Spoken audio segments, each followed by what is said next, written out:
Today I'll be reviewing Transformers Kingdom Dinobot. Front of the box, side of the box, back of the box, 28 steps. And yes, if you can see, especially on top of the box, this is getting sold as Predacon Dinobot. Bringing a Kingdom figure, it does come with a trading card, and it actually got Dinobot in a Dinobot pack. Who would have thunk it?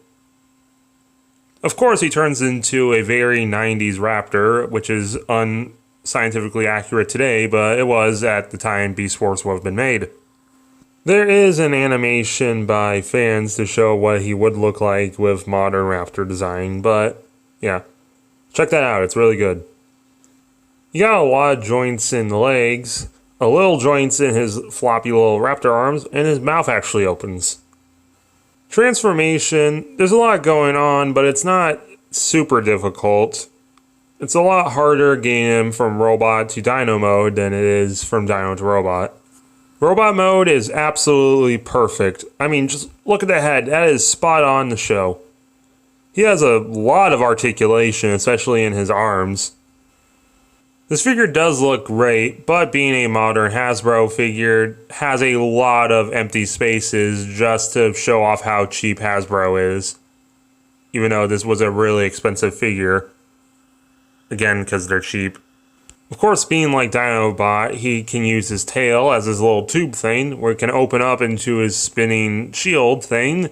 No, it does not spin, but it is plugged in by a little peg, so you can spin it around like that.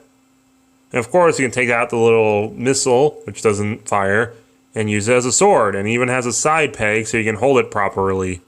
Only real complaint is that the sword tip sticks out the back of the tail, and that it's purple instead of silver, which is odd for me to say because purple's my favorite color.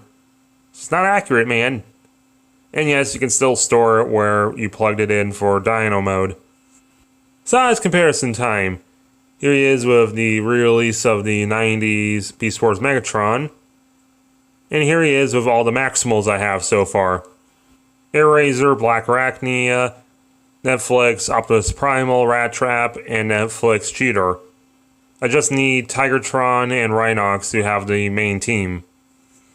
And here he is standing next to DC Universe Classics All-Star Batman. This is an absolutely phenomenal figure that, if you see this in stores, this has to be a pickup.